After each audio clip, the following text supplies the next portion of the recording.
ہر قسم کی تعریف اللہ کے لیے ہے جس نے ہمیں اسلام کی ہدایت دی اور ہم پر اپنے رحمت والے گھر کا حج فرض کیا اور اسے جنتوں میں داخلے اور گناہوں کے مٹنے کا سبب بنایا۔ میں اس کی حمد بیان کرتا ہوں اور اس کا شکر بجا لاتا ہوں، اس سے مدد مانگتا ہوں اور اس سے مغفرت طلب کرتا ہوں اور اس کی ہر اچھی تعریف بیان کرتا ہوں، اور میں گواہی دیتا ہوں کہ اللہ کے سوا کوئی معبود برحق نہیں، اس کا کوئی شریک نہیں، وہ بادشاہ پاک اور سلام ہے۔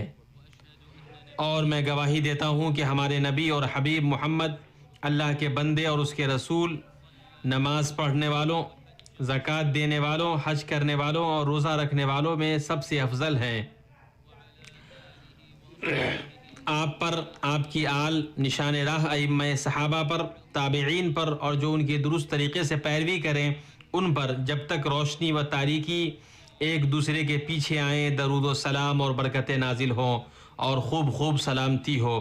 اما بعد، مسلمانوں، میں آپ کو اور خود کو اللہ کے تقوی کی وصیت کرتا ہوں۔ تقوی سے نعمتیں حاصل کی جاتی ہیں، نقمتیں دفع کی جاتی ہیں، اعمال اور قلوب درست ہوتے ہیں اور خطائیں اور گناہ بخشے جاتے ہیں۔ اللہ کا فرمان ہے، اے ایمان والو، اللہ تعالیٰ سے ڈرو اور سیدھی سیدھی سچی باتیں کیا کرو تاکہ اللہ تعالیٰ تمہارے کام سنوار دے اور تمہارے گناہ معاف فرما دے، اور جو بھی اللہ اور اس کے رسول کی تابعداری کرے گا اس نے بڑی مراد پالی۔ حرمت والے گھر کے حاجیوں، دن کتنی تیزی سے گزرتے ہیں، گھڑیاں اور سال کتنی جلدی ختم ہوتے ہیں۔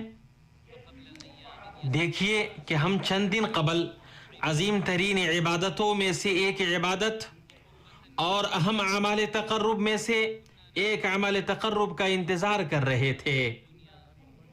ہم دنیا کے سب سے عظیم دن یوم عرفہ اور یوم نحر و تشریق کا انتظار کر رہے تھے، اور آج اللہ کے حرمت والے گھر کے حاجی، اللہ نے جو فضل و رحمت سے انہیں نوازا ہے اس سے خوش و خرم لوٹے ہیں۔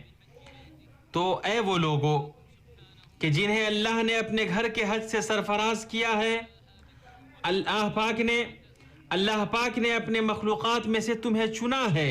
اے وہ لوگوں کہ جن کے ذریعے اللہ رحمان نے اپنے فرشتوں پر فخر کیا ہے، تم نے وقوف عرفہ کیا، مزدلفہ میں رات گزاری، کعبہ مشرفہ کا طواف کیا، تلبیہ پڑھنے والوں کے ساتھ تلبیہ پڑھا، ارحم الراحمین کی رحمتوں سے بہرہ ور ہوتے رہے۔ ہوتے ہوئے تم نے کریم رب کو پکارا، عظیم بادشاہ سے مانگا کہ جب وہ دیتا ہے مالدار کر دیتا ہے اور جب انعام کرتا ہے تو کرم کرتا ہے۔ کوئی گناہ اس کے سامنے اتنا بڑا نہیں کہ وہ اسے بخش نہ سکے، اور نہ کوئی فضل جس سے وہ نواز نہ سکے۔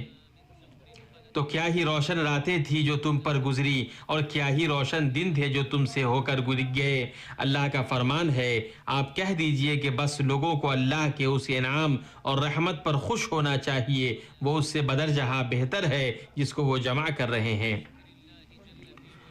امت مسلمہ، حج کے عظیم اہداف و مقاصد میں سے اللہ عز و جل کا ذکر قائم کرنا ہے۔ یہ عظیم عبادات میں سے ہے، بلکہ اس جیسی کسی چیز سے تقرب حاصل کرنے والوں نے تقرب حاصل نہیں کیا، اور ساری شریعتیں اسی کے لیے مشروع کی گئیں۔ چنانچہ بیت عتیق، خانہ کعبہ کا طواف، صفا مروہ کے بیچ سعی، رمی جمار اور قربانی سب اسی لیے مشروع کیے گئے ہیں کہ اللہ کا ذکر کیا جائے۔ اور جب حاجی اپنے حج سے فارغ ہو جائیں اور اپنے مناسک ادا کر لیں تو ذکر کو ہی ان کے اعمال کا خاتمہ بنایا گیا۔ ابن عباس رضی اللہ عنہما کہتے ہیں، اہل جاہلیت موسم حج میں کھڑے ہوتے، ان میں سے ایک آدمی کہتا، میرا باپ، میرے والد کھانا کھلاتے اور ذمہ داریاں اٹھاتے اور دیتیں ادا کرتے، وہ لوگ صرف اپنے آباء و اجداد کے کارناموں کا ہی ذکر کرتے۔ تو اللہ نے محمد صلی اللہ علیہ وسلم پر یہ آیت اتاری، پھر جب تم ارکان حج ادا کر چکو تو اللہ تعالیٰ کا ذکر کرو جس طرح تم اپنے باپ دادوں کا ذکر کیا کرتے تھے، بلکہ اس سے بھی زیادہ۔ بعض لوگ وہ بھی ہیں جو کہتے ہیں اے ہمارے رب ہمیں دنیا میں دے، ایسے لوگوں کا آخرت میں کوئی حصہ نہیں. اور بعض لوگ وہ ہیں جو کہتے ہیں اے ہمارے رب ہمیں دنیا میں نیکی دے اور آخرت میں بھی بھلائی عطا کر اور جہنم کے عذاب سے نجات دے. اس طرح ذکر کی شان حج اور اس کے بعد جلوہ گر ہوتی ہے.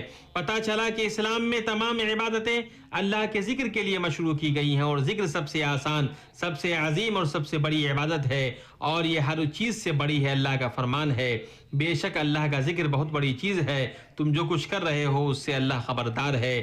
اللہ کو یاد کرنے والوں کے بدلے اللہ انہیں بھی یاد کرتا ہے. اللہ کا فرمان ہے اس لیے تم میرا ذکر کرو میں بھی تمہیں یاد کروں گا. میری شکر گزاری کرو اور ناشکری سے بچو. اللہ پاک نے ان مومنوں کی تعریف کی جو اس کے ذکر سے متصف ہیں. فرمایا آسمانوں اور زمین کی پیدائش میں اور رات دن کی ہیر پھیر میں یقیناً عقل مندوں کے لیے نشانیاں ہیں جو اللہ تعالیٰ کا ذکر کھڑے اور بیٹھے اور اپنی کروٹوں پر لیٹے ہوئے کرتے ہیں، اور آسمان و زمین کی پیدائش میں غور و فکر کرتے ہیں اور کہتے ہیں کہ اے ہمارے پروردگار تو نے یہ بے فائدہ نہیں بنایا، تو پاک ہے پس ہمیں آگ کے عذاب سے بچا لے. اللہ کے بندو، ذکر جنت کا پودا ہے، اور جنت والوں کو ایسے ہی ذکر الہام کیا جاتا ہے جیسے سانس انہیں الہام کی جاتی ہے. سنن ترمذی میں ہے رسول اللہ صلی اللہ علیہ وسلم نے فرمایا میں شب اسراء میں ابراہیم سے ملا تو انہوں نے کہا اے محمد میری طرف سے اپنی امت کو سلام کہو اور انہیں بتاؤ کہ جنت پاکیزہ مٹی اور میٹھے پانی والی ہے، اور وہ نشیبی زمین ہے، اور اس کا پودا سبحان اللہ والحمد للہ ولا الہ الا اللہ واللہ اکبر ہے.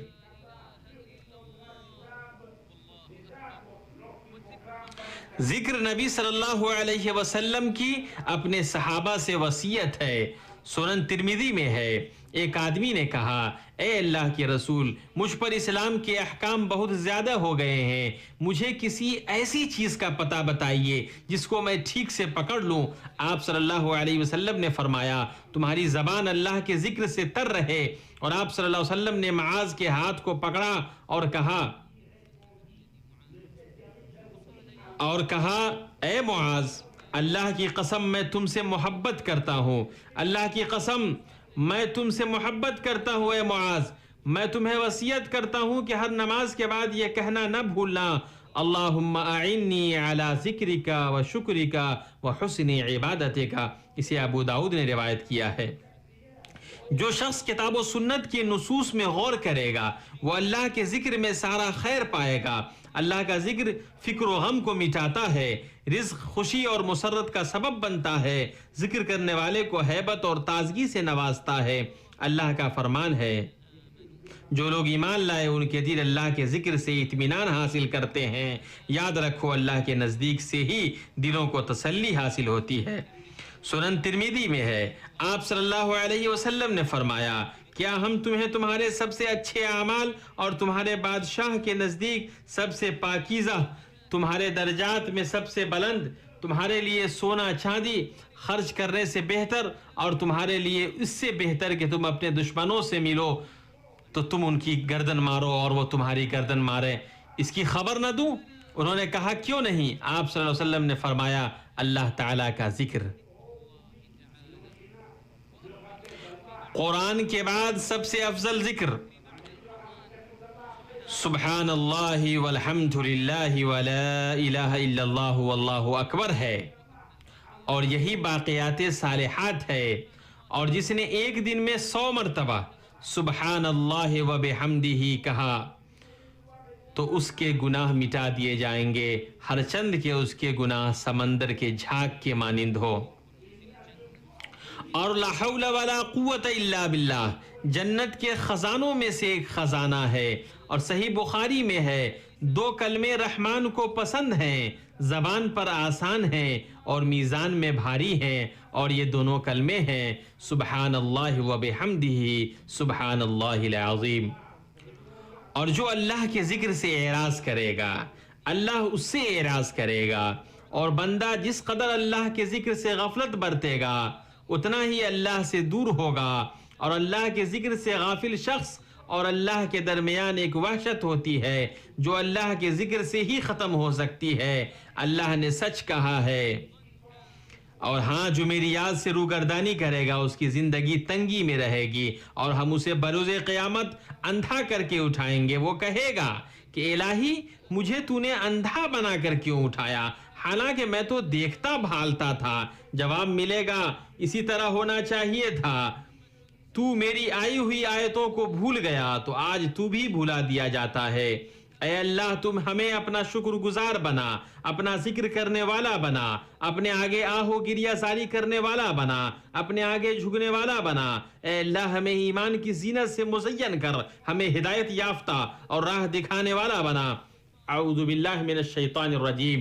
بے شک مسلمان مرد اور مسلمان عورتیں، مومن مرد اور مومن عورتیں، فرما برداری کرنے والے مرد اور فرما برداری کرنے والی عورتیں، راست باز مرد اور راست باز عورتیں، صبر کرنے والے مرد اور صبر کرنے والی عورتیں، عاجزی کرنے والے مرد اور عاجزی کرنے والی عورتیں، خیرات کرنے والے مرد اور عورتیں، روزے رکھنے والے مرد اور عورتیں، اپنی شرمگاہ کی حفاظت کرنے والے مرد اور حفاظت کرنے والیاں، بکثرت اللہ کا ذکر کرنے والے اور ذکر کرنے والیاں، ان سب کے لیے اللہ تعالیٰ نے وسیع مغفرت و بڑا ثواب تیار کر رکھا ہے۔ اللہ مجھے اور آپ کو قرآن و سنت میں برکت دے، ان میں موجود کتاب و سنت کی نشانیوں اور حکمت سے مجھے اور آپ کو فائدہ پہنچائے۔ میں کہہ رہا ہوں جو آپ سن رہے ہیں، اور میں اپنے لیے اور تمہارے لیے اور ہر گناہ اور خطا سے مغفرت طلب کرتا ہوں، تم بھی اس سے مغفرت طلب کرو، وہ بلا شبہ بخشنے والا نہایت مہربان ہے۔ This audio is copyrighted by facebook.com/Fahad Abrar Production. ہر قسم کی تعریف اللہ کے لیے ہے، اس کی نعمت سے نیک اعمال پورے ہوتے ہیں، اسی کے لیے دنیا و آخرت میں تعریف ہے اور اسی کے لیے حمد ہے۔ زمین و آسمان کے برابر اور میں گواہی دیتا ہوں کہ اللہ کے سوا کوئی معبود برحق نہیں، وہ ایک ہے، اس کا کوئی شریک نہیں، اور میں گواہی دیتا ہوں کہ محمد اللہ کے بندے اور اس کے رسول ہیں۔ آپ پر، آپ کی آل پر اور اصحاب پر درود و برکت اور خوب خوب سلامتی ہو۔ اما بعد، مسلمانوں، امن و امان، خوشحالی و فارغ البالی اور آسمانی سہولت سے حج کا پورا ہونا، خوشحالی و فارغ البالی اور آسانی و سہولت سے حج کا پورا ہونا عظیم نعمت ہے جس پر انعام کرنے والے کا شکر ضروری ہے، اور اللہ جل جلالہ کے شکر کی حقیقت یہ ہے کہ اس کے حکم کی تابعداری کی جائے، اس کے نہی سے بچا جائے، اور سنو کہ سب سے عظیم چیز جس کا اللہ تعالیٰ نے حکم دیا ہے وہ اللہ جل جلالہ و تقدست اسماؤہ کی توحید ہے، اور سب سے سنگین چیز جس سے اس نے منع کیا ہے وہ اس کے ساتھ کسی کو شریک ٹھہرانا ہے۔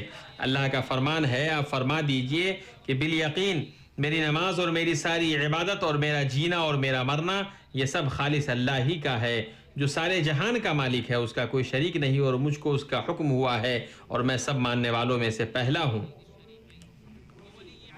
اور آپ صلی اللہ علیہ وسلم نے فرمایا وہ شخص اللہ کا شکر نہیں ادا کر سکتا جو لوگوں کا شکریہ ادا نہ کرے۔ اللہ تعالیٰ خادم حرمین شریفین، ان کے امین ولی عہد مکہ کے امیر اور ان کے نائب کو اچھا بدلہ دے، جنہیں اللہ نے اپنے گھر کی نگہبانی اور اپنے حرم کے مہمانوں کی خدمت کا شرف بخشا، اور ان تمام کو اللہ بدلہ دے جنہوں نے اس سال کے حج کو کامیاب کرنے میں اپنا حصہ نبھایا۔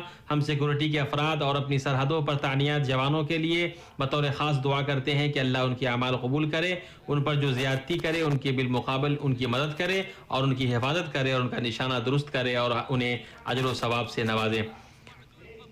اللہ کی حرمت والے گھر کے حاجی و حج کا پورا ہونا آپ کو مبارک ہو، قبولیت کے وعدے کی بشارت ہو، اور اللہ اپنا وعدہ نہیں توڑتا، اس لیے اپنے رب کے ساتھ حسن ظن رکھیے کہ اللہ پاک اپنے بندے کے اس گمان کے پاس ہوتا ہے جو اس کے بارے میں وہ رکھتا ہے، اور اس نے وعدہ کیا ہے جس نے اس گھر کا حج کیا، اس نے مباشرت نہیں کی نہ فسق کیا تو ایسے لوٹا جیسے اس کی ماں نے اسے جنم دیا۔ اپنے اس حج کو اللہ کے ساتھ سچائی اپنانے میں ایک نئی زندگی کا آغاز بناؤ۔ تم نے جو کچھ کمایا ہے اس کی حفاظت کرو، کیونکہ خیر کے موسم آدمی کے اللہ سے غفلت و اعراض کی زندگی سے استقامت اور اللہ کی طرف متوجہ ہونے کی زندگی کی طرف منتقل ہونے کے مواقع ہیں، اور بلا شبہ قبولیت کی علامتوں میں سے بھلائی کے بعد بھلائی اور اطاعت کے بعد اطاعت ہے۔ گرچہ بابرکت حج کے ایام گزر چکے ہیں مگر مومن کی پوری عمر ہی برکت ہے، اور اللہ کی عبادت کو کوئی زمانہ یا کوئی مکان محدود نہیں کر سکتا ہے۔ تو اے وہ لوگوں جنہیں اللہ نے اپنی خوشنودیوں کی توفیق بخشی، اپنی رحمتوں سے لطف اندوز ہونے کو آسان کیا، اپنے رب کے لیے لبیک کہا، لگاتار کہا مانا اور اطاعت پر اطاعت کی، اس کے حکم پر استقامت برتو اور اس کے دین پر جم جاؤ، اور اس عورت کی طرح نہ ہو جاؤ جس نے اپنا سوت مضبوط کاٹنے کے بعد ٹکڑے ٹکڑے کر کے توڑ ڈالا۔ اور جان رکھو کہ قبولیت کا معیار اللہ کے لیے اخلاص اور رسول اللہ صلی اللہ علیہ وسلم کی پیروی ہے، اور صحیح مسلم میں ہے، سفیان ثقفی رضی اللہ عنہ سے مروی ہے، انہوں نے کہا میں نے کہا اے اللہ کے رسول مجھے اسلام میں ایک ایسی بات بتائیے کہ میں آپ کے بعد اس سلسلے میں کسی اور سے نہ پوچھوں۔ آپ نے فرمایا کہ میں اللہ پر ایمان لایا اور پھر اس پر جم جا۔ آدمی اپنی استقامت کے باوجود خطا و نسیان کے نشانے پر ہوتا ہے، اس لیے اللہ عز و جل نے فرمایا تم اس کی طرف متوجہ ہو جاؤ اور اس سے گناہوں کی معافی چاہو۔ اس طرح جب بندہ خطا کرے توبہ و انابت سے کام لے، درستگی و اعتدال پر قائم رہے اور نیک اعمال پر مداومت برتے، گرچہ وہ کم ہی کیوں نہ ہو، یہاں تک کہ اپنے رب سے جا ملے اور وہ اپنی رحمت سے اسے جنت میں داخل کر دے۔ صحیحین میں ہے، رسول اللہ صلی اللہ علیہ وسلم نے فرمایا درست کرو، نیکیاں کرو اور میانہ روی سے کام لو، خوشخبری قبول کرو، کیونکہ کسی کو اس کا عمل جنت میں داخل نہیں کرے گا۔ ان لوگوں نے کہا اور نہیں آپ اے اللہ کے رسول؟ فرمایا اور نہیں میں، الا یہ کہ اللہ مجھے اپنی رحمت سے ڈھانپ لے، اور جان لو کہ اللہ کے نزدیک سب سے محبوب عمل وہ ہے جو ہمیشہ کیا جائے، ہر چند کہ وہ کم ہو۔ پھر ایمان والو جان رکھو کہ اللہ نے تمہیں کریمانہ حکم دیا ہے جس کی ابتدا اس نے خود سے کی ہے۔ فرمایا اللہ تعالیٰ اس کے فرشتے اس نبی پر رحمت بھیجتے ہیں، اے ایمان والو تم بھی درود بھیجو اور خوب سلام بھیجتے رہا کرو۔ اے اللہ درود نازل فرما محمد آپ کی بیویوں اور ذریت پر جیسا کہ تو نے آل ابراہیم پر درود بھیجا، اور برکتیں نازل فرما محمد آپ کی بیویوں اور ذریت پر جیسا کہ تو نے آل ابراہیم پر برکت نازل فرمائی۔ بلا شبہ تو قابل حمد اور صاحب شوکت ہے، اور اے اللہ تو راضی ہو جا ہدایت یافتہ ائمہ اور خلفائے راشدین ابوبکر عمر عثمان علی اور بقیہ سارے صحابہ سے، اور تا قیامت ان سے جو درست طریقے سے ان کی پیروی کریں، اور اپنے عفو و کرم اور جود و سخا سے راضی ہو جا۔ اے ارحم الراحمین، اے اللہ اسلام اور مسلمانوں کو غلبہ عطا کر، شرک اور مشرکین کو رسوا کر، دین کے احکام کی حفاظت کر، اس ملک کو اور مسلمانوں کے بقیہ تمام ملکوں کو خوشحالی و فارغ البالی میں پرامن و پرسکون بنا دے۔ اے اللہ اے حی و قیوم، ہم تیری رحمت کی دعائی دیتے ہیں، تجھ سے مدد طلب کرتے ہیں، ہمارے تمام معاملات کی اصلاح فرما اور ہمیں لمحے بھر کو اپنے نفسوں کے حوالے نہ کر۔ اے اللہ پریشان ہار مسلمانوں کی پریشانی دور کر، اے اللہ مصیبت زدہ لوگوں کی مصیبت دور کر، قرض داروں کا قرض چکا دے، ہمارے اور مسلمانوں کے مریضوں کو شفا دے۔ اے اللہ ہر جگہ مسلمانوں کے احوال درست فرما۔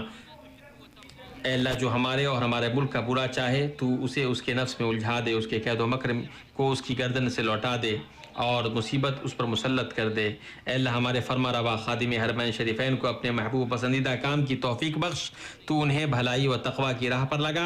اے اللہ تو انہیں ان کے ولی عہد اور ان کی اعوان و انصار کو اس کی توفیق دے جس میں بندوں اور ملک کی بھلائی ہو۔ اے اللہ حرمین شریفین اور ان کے قاصدین کی خدمت میں جو یہ خرچ کر رہے ہیں اس پر انہیں بھلائیوں کا بدلہ دے۔ اے اللہ ہر اس آدمی کو اچھا بدلہ دے جس نے حاجیوں کی خدمت کی اور جس نے تیرے مہمانوں کا خیال رکھا۔ اے اللہ بھلائیوں سے ان کے میزان بھاری کر دے، ان کے اعمال عمر ذریت اور اہل و عیال میں برکت دے۔ اے اللہ مسلمانوں کے سربراہوں کو تو اپنے محبوب پسندیدہ کام کی توفیق دے اپنی رحمت سے ارحم الراحمین۔ اے اللہ ہمارے گناہ بخش دے، ہمارے عیبوں پر پردہ ڈال، ہمارے معاملات آسان فرما۔ اے اللہ تیری رضا جوئی میں ہماری امیدوں کو پوری کر۔ اے اللہ ہمیں، ہمارے والدین، ان کی ذریت، ہماری بیویوں اور ہماری ذریت سب کو بخش دے۔ بلا شبہ تو دعاؤں کا سننے والا ہے۔ اے اللہ حاجیوں اور معتمرین کی حفاظت فرما، انہیں ان کے اہل و عیال کے پاس صحیح سالم منافع سے مالا مال واپس بھیج دے۔ ہماری نیکیاں، ان کی نیکیاں اور تمام مسلمانوں کی نیکیاں قبول فرما۔